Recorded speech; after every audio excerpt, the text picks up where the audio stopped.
Welcome to Dependable Flame, where we explore vintage petrol lighters, ashtrays, tobacconiana, and other useful mechanisms. Make yourself at home. Today we have several lighters out here in front of us that we are going to take another look at. I believe that these are all lighters that we have tinkered with at some point in time. Some to greater degrees than others.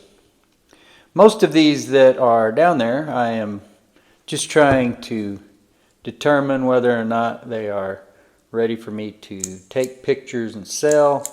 Can't remember exactly what disposition I left them in. This particular lighter, for instance, seems like it was working great, but when I just strike it here, the spark seems pretty weak. But we are going to start out with a question that we had when I published the video for this lighter that is marked on the fuel screw D & Company 801.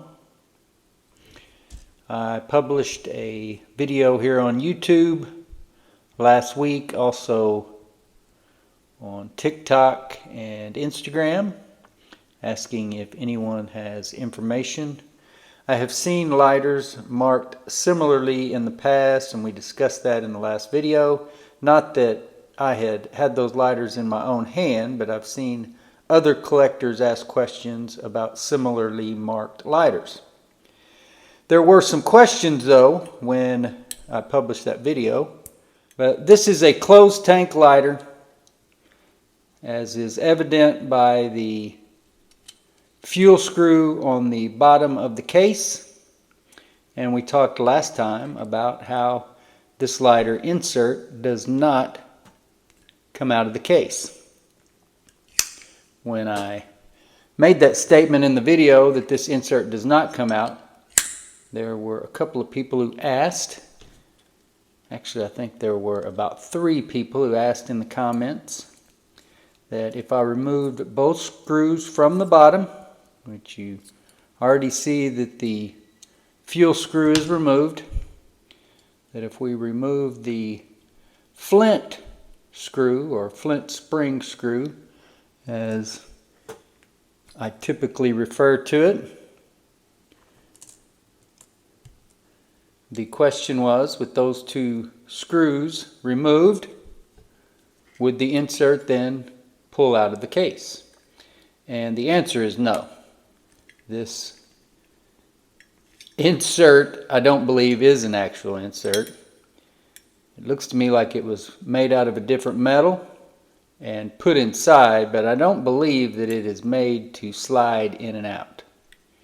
I believe that it is fixed in position in the case of that lighter. But it is a good question, and I was glad to see that question asked and to be able to answer it, because there are similar lighters that have that sort of functionality, that although the fuel screw and the flint spring screw may be doing a different sort of job or another job, a main primary job as far as closing the tank off where you fuel it, or holding the flint in place with the spring and screw, that one or the other of those screws also holds the actual lighter mechanism into place. I can't remember the name of any examples right at the moment, but I do remember running across such lighters here and there, as I have been working on these lighters for the last 8 years or so. So a little bit different lighter, and always glad to investigate and see exactly what the case may be as far as its function. So we will install a flint down the tube,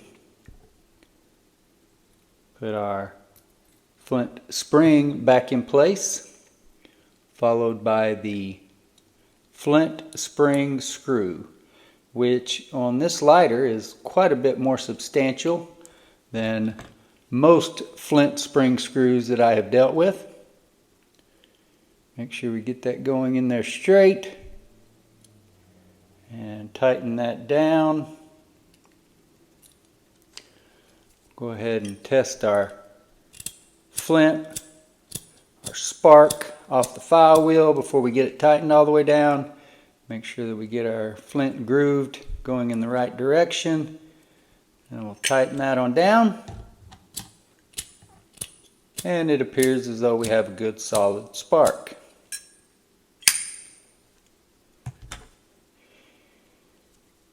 The other 2 or 3 lighters that I have seen in the Facebook lighter groups that were marked D and Company, I believe all had different numbers marked on them. The number 801 is marked sort of haphazardly. At least the 1 looks like it's on a little bit higher plane than the 8 and the 0. There's also some brassing to the screw, and you can see the chrome is missing from that screw right there where the marking, the stamp or whatever means that was put upon that screw where it says D and Company. So we'll go ahead now and fuel this up. And my purpose for this is really just to test out and determine whether or not I want to change out this wick, as well as this lighter lit up the last time we filled it. I think at this point I will probably go ahead and sell it as it is, which appears to be in all original condition. That's 3 droppers. There's 4. So if this lighter will strike up, then I'll just leave that to the next owner, whoever were to purchase it, whether or not they want to replace the wick in it. And of course, on these lighters like this, you can always request that I change that wick before I mail it to you.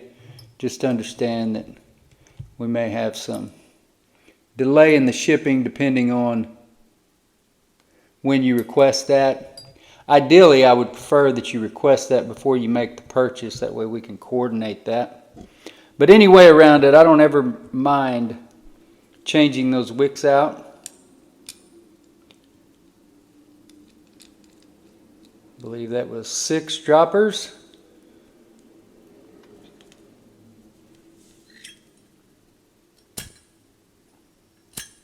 Little vapor lock explosion. And eventually lights up. So we'll check back on this one here after a while, and we will continue going through these lighters here.